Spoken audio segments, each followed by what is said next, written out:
An immigrant cleaner returned a lost wallet, not knowing its owner would change her fate. Elena Petrova repeated this thought like a prayer as she knelt on the cold tile floor of the Midtown Plaza office building, scrubbing at a stubborn coffee stain that refused to surrender to her brush. 38 years old, with hands already weathered beyond their years, she worked in the shadows of America's prosperity, invisible until something went wrong. The December air leaked through the poorly sealed windows, sending a chill across her back. 3 months in New York, and winter had descended with a vengeance she wasn't prepared for. In Ukraine, she had been a mathematics teacher with a small apartment and modest dreams. Here, she was simply the cleaning lady, on the night shift, anonymous and peripheral. "Good evening, ma'am." The unexpected voice startled her. Elena looked up to see a security guard, young, probably in his 20s, with a sympathetic smile that seemed out of place in the sterile corporate environment. "Floor wet?" she warned in her limited English, gesturing with a yellow caution sign. The grammar still felt awkward on her tongue, another reminder of how far she was from belonging. "Thank you. Working late again, huh?" The guard's kindness was like finding an unexpected warm patch of sunlight. Most people walked past her as if she were part of the furniture. Elena nodded, offering a small smile in return. "Always work late. Need money for daughter college application." What she didn't say was how Natalia, her brilliant 17-year-old, deserved more than cleaning floors at midnight. How the American dream that had pulled them across an ocean after her husband's death was proving both more expensive and more elusive than she'd imagined. The guard waved goodbye, continuing his rounds, and Elena returned to her work. Floor by floor, office by office, emptying trash cans, wiping down surfaces, vacuuming carpets.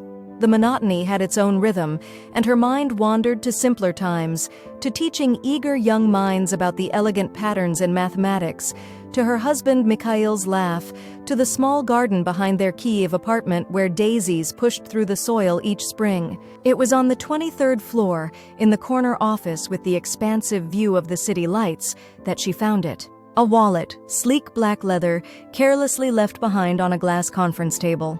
Elena picked it up, felt its weight, substantial. She glanced around, though she knew the floor was empty at this hour. Her hands trembled slightly as she opened it. Inside, several credit cards, a driver's license featuring a stern-looking man with piercing blue eyes, and cash, more cash than Elena earned in 2 weeks of scrubbing and cleaning and polishing. Alexander Harrington, the license read. An address on the Upper East Side. For one burning moment, temptation flickered through her mind. The money would cover Natalia's application fees, with enough left over for new winter coats for both of them. Who would know? A wealthy man like this, he probably had multiple wallets, multiple credit cards. The loss might barely register in his privileged life. But even as the thought formed, she felt shame rising in her throat. "This is not who we are," Mikhail used to say whenever they faced ethical crossroads. "Our dignity is not for sale." Elena tucked the wallet into the pocket of her uniform and continued working, the weight of it pressing against her hip like a secret. By the time her shift ended at 4 a.m., her decision was made.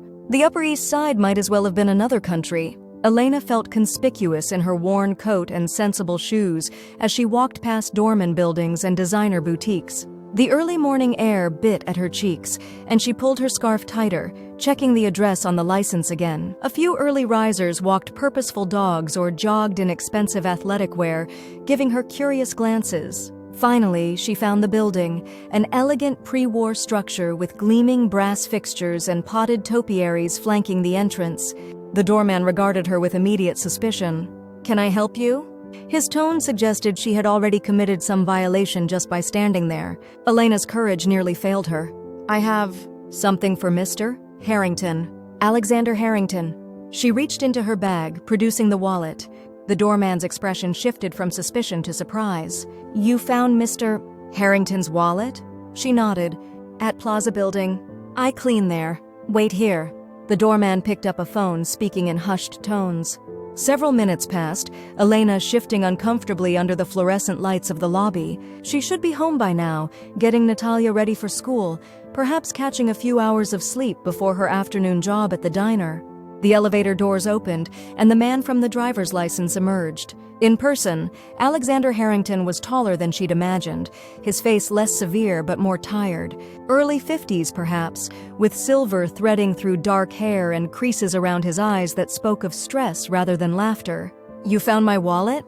His voice was deep, cultured, with the confident cadence of someone accustomed to being listened to. Elena nodded, holding it out. "Yes, I cleaned your floor last night." He took it, opening it to examine the contents with obvious relief. "Everything's here. The cash, too." He looked at her with newfound interest. "Do you know how rare that is in this city?" She shrugged, uncomfortable with his scrutiny. "Is right thing?" "It's the right thing that few people would do." He reached into the wallet, extracting several bills. "Please take this as a reward." Elena felt her face flush. No, I cannot. I insist." He pressed the money toward her. She stepped back, shaking her head firmly. "Not why I bring it." Something changed in his expression then. Surprise, certainly, but also something deeper. Recognition, perhaps. "At least tell me your name." "Elena. Elena Petrova." "Where are you from, Elena Petrova?" "Ukraine." "Kyiv." He nodded slowly, as if confirming something to himself. "How long have you been in New York?" 3 months. She glanced at her watch, anxiety rising. "I must go now. Daughter waiting." "Of course." He reached into his suit jacket, producing a business card. "Alexander Harrington. I'm the CEO of Harrington International." He offered it to her with a slight bow, a gesture that seemed almost old-fashioned. "If you ever need anything at all, please call me." Elena took the card reflexively, slipping it into her coat pocket without looking at it. She doubted their paths would ever cross again. What could a corporate CEO and a night cleaner possibly have in common? "Thank you for your honesty, Ms. Petrova," he said as she turned to leave. "It's refreshing." The subway ride home was crowded with early morning commuters. Elena squeezed into a corner seat, exhaustion settling into her bones. The wallet incident already seemed dreamlike, a strange interlude in her tightly scheduled existence. Her apartment, a one-bedroom walk-up in Queens that they shared with an elderly Ecuadorian woman named Rosa, was quiet when she entered. Natalia would still be asleep, getting the rest she needed before her long day at school, followed by her job at the library. Elena moved quietly through their shared space, preparing a simple breakfast and lunch for her daughter. As she worked, her mind drifted to Alexander Harrington and his obvious wealth. What must it be like to lose a wallet stuffed with cash and consider it merely an inconvenience? To live in a building with a doorman and views of the park? To never count pennies or worry about heating bills? She was setting out Natalia's breakfast when her daughter emerged from their shared bedroom, already dressed for school. At 17, Natalia was the image of her father, tall and slim with the same determined set to her jaw. Unlike Elena, whose English remained broken despite her efforts, Natalia had taken to the language with remarkable speed, her accent now barely detectable. "Morning, Mama?" Natalia kissed her cheek, eyeing her with concern. "You look tired." "Just usual tired," Elena assured her, pouring tea for them both. "You sleep good?" "Well," Natalia corrected gently. "I slept well. And yes." She sat down at their small table, spreading jam on toast. "I got an email from Columbia yesterday. They're holding an information session for prospective students next weekend." Elena nodded encouragingly, though her stomach knotted. Columbia University was Natalia's dream, and a financial impossibility without significant scholarships. "You will go?" "I want to." Natalia hesitated. "The application fee is due next week." "The fee?" A sum that represented 2 days of cleaning work. Elena nodded again. "We have it. Don't worry." Natalia reached across the table, squeezing her mother's hand. "I'm going to get a scholarship, Mama. And then a good job. And then you won't have to clean anymore." The faith in her daughter's eyes nearly broke Elena's heart. "I know, Malaya. I know you will." After Natalia left for school, Elena tried to sleep, but rest eluded her. Instead, she found herself thinking of the wallet, of Alexander Harrington's surprise at her honesty. Was integrity really so rare here? In Ukraine, despite all its problems, neighbors had looked after one another. When Mikhail died of the heart attack that took him at 40, the community had rallied around them, bringing food, offering comfort, helping them survive those first terrible months. Here in New York, Elena sometimes went days without a meaningful conversation. Rosa was kind but spoke little English. The other cleaners came from a dozen different countries, each isolated in their own language and exhaustion. The Americans she encountered, at the diner, on the subway, in the buildings she cleaned, looked through her rather than at her, except Alexander Harrington had seen her. Really seen her, if only for a moment. 3 days later, Elena was wiping down the counters at Westside Diner when Natalia burst through the door, face flushed with excitement or cold, possibly both. "Mama!" She rushed to the counter, waving an envelope. "You won't believe it!" Elena glanced apologetically at her manager, who nodded permission for a short break. She untied her apron and followed Natalia to a booth in the corner. "What is happening? Everything okay?" "More than okay." Natalia pulled a letter from the envelope, eyes shining. "I got this in the mail today. It's from the Harrington Foundation. They're offering me a full scholarship for college, any college I choose, plus a living stipend." Elena blinked, certain she had misheard. "Harrington?" "Yes. It's this huge philanthropic organization. They fund educational opportunities for immigrants and refugees." Natalia pushed the letter across the table. "It says I was nominated anonymously. But Mama, do you understand what this means? I can apply to Columbia without worrying about the cost." Elena's fingers trembled as she took the letter, scanning the official letterhead. Harrington International Foundation. The business card she'd tucked away without a second glance now burned in her memory. "Is real?" Her voice came out as a whisper. "Of course it's real. I looked them up online. The Harrington Foundation is legitimate. They've funded thousands of scholarships. The CEO is some billionaire who started the foundation after his wife died." Natalia's expression softened, seeing her mother's shock. "Mama, aren't you happy?" Elena forced herself to nod, to smile. "Yes, very happy. Just surprised. It's like a miracle." Natalia squeezed her hand. "Someone must have seen my essay from the state scholarship competition. That's the only explanation." "Yes," Elena agreed softly. "Miracle." That night, after her shift at the plaza, Elena found herself on the 23rd floor again, staring at the corner office where she'd found the wallet. The lights were on, unusual for this hour.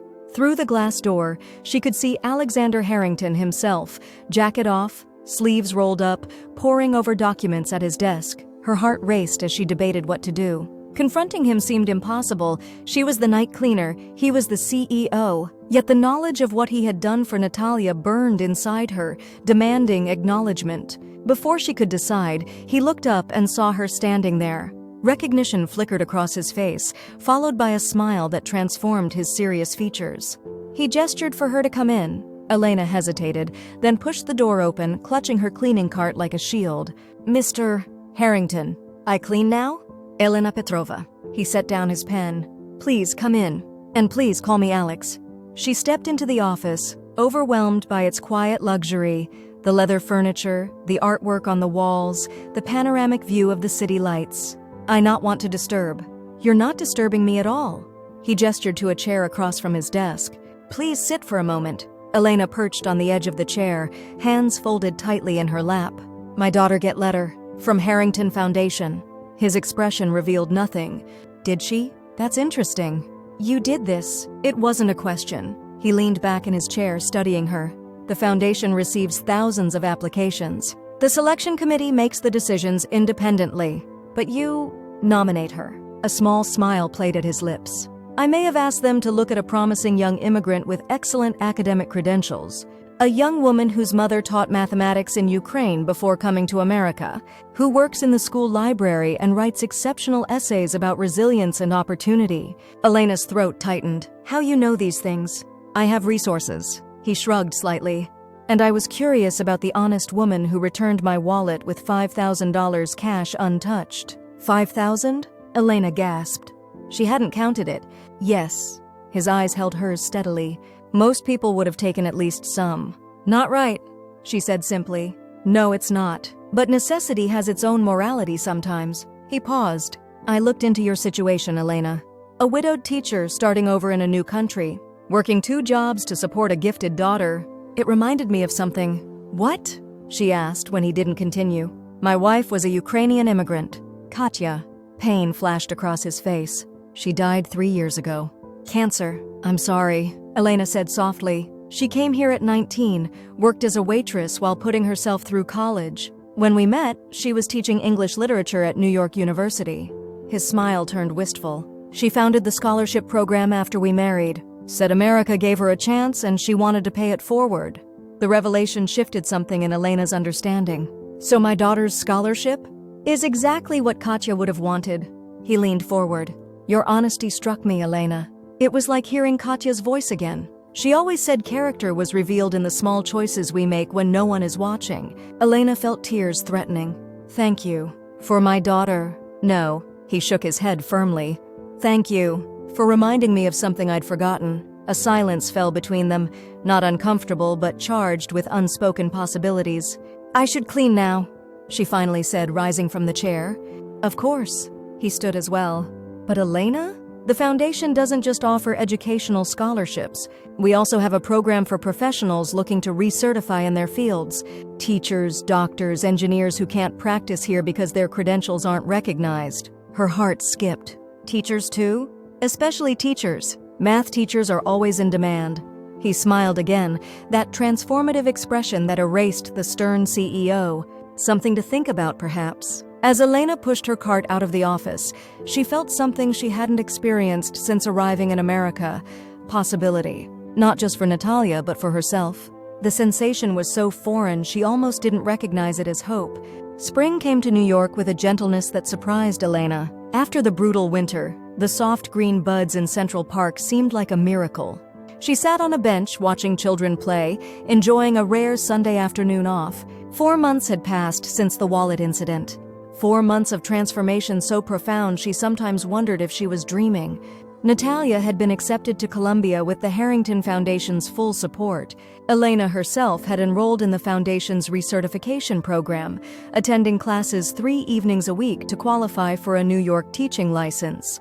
She'd reduced her cleaning hours and left the diner entirely, accepting a part-time position as an administrative assistant at Harrington International, a job that respected her schedule and paid significantly better. And then there was Alexander, Alex himself. What had begun as awkward gratitude had evolved into something neither of them had expected.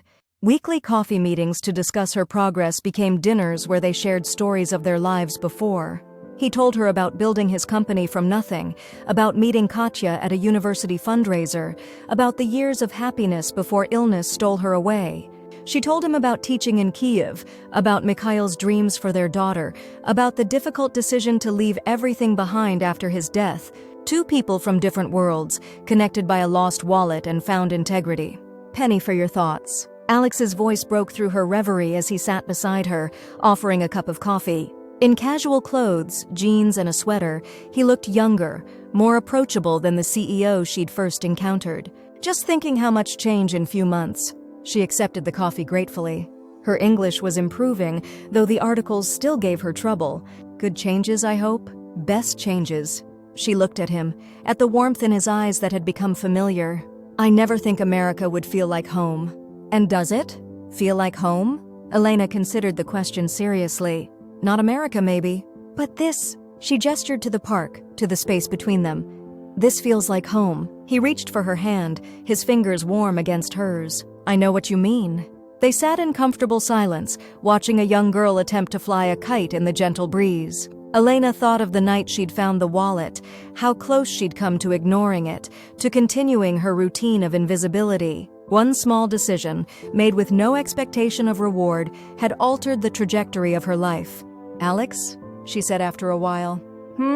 Thank you. For seeing me. He turned to her, his expression serious. No, Elena. Thank you for seeing yourself, for knowing your own worth when everything around you tried to diminish it. As the kite finally caught the wind and soared upward, Elena felt her spirit rise with it. From cleaning floors at midnight to sitting in the spring sunshine with this man who respected her mind and heart, it was a journey she couldn't have imagined. An immigrant cleaner had returned a lost wallet, not knowing its owner would change her fate. But perhaps the greater truth was that in making that simple choice, she had already begun to change her own fate, one act of integrity at a time. The wallet had been lost, but something far more valuable had been found.